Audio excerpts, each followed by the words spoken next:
প্রথম রমজানের টিএসসিতে গণ ইফতারে আয়োজনে নতুন সংগঠন গণতান্ত্রিক ছাত্র সংসদের ঢাকা বিশ্ববিদ্যালয় শাখার। এতে অংশ নেন কয়েকশো শিক্ষার্থী।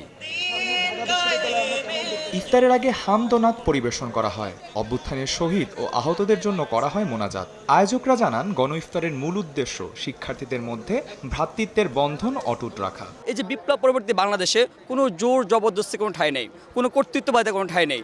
যে এখন যারা নতুন করে যারা আসতে চাইবে, আমরা জানি যে মেন স্ট্রিম দুটো পার্টি কিংবা নানান দল যারা নতুন করে নতুন বাংলাদেশ যারা হচ্ছে গিয়ে কি মানুষের মূল কারিগর মূল কর্তৃত্ব ক্ষমতা আসতে চাইবে, তাদেরকে আমরা হুঁশিয়ারি দিতে আজকের প্রোগ্রামের আয়োজন। এদিকে দুপুরে জাতীয় পতাকা দিবসে পতাকা উত্তোলন ও জাতীয় সঙ্গীত পরিবেশন কর্মসূচি পালন করেছে সংগঠনটি। দুপুরে ঢাকা বিশ্ববিদ্যালয়ের বটতলায় ঐতিহাসিক এই দিনটিকে স্মরণ করেন ছাত্রনেতারা। 1971 সালের 2রা মার্চ আমাদের একটি খুবই গুরুত্বপূর্ণ দিন, ঐতিহাসিক দিন, এবং এই দিনে প্রথম বাংলাদেশের স্বাধীন পতাকা উত্তোলন করা হয়। তো বাংলাদেশ গণতান্ত্রিক ছাত্র সংসদ তারা মনে করছে যে আমরা মনে করছি যে আমরা এই দিবসটি আমরা প্রতি বছরে আমরা পালন করব। আগামীতে সব সংগঠন মিলে দিবসটি উদযাপন করার আগ্রহের কথাও জানান নেতারা। আদনান তুর্য, সময় সংবাদ, ঢাকা।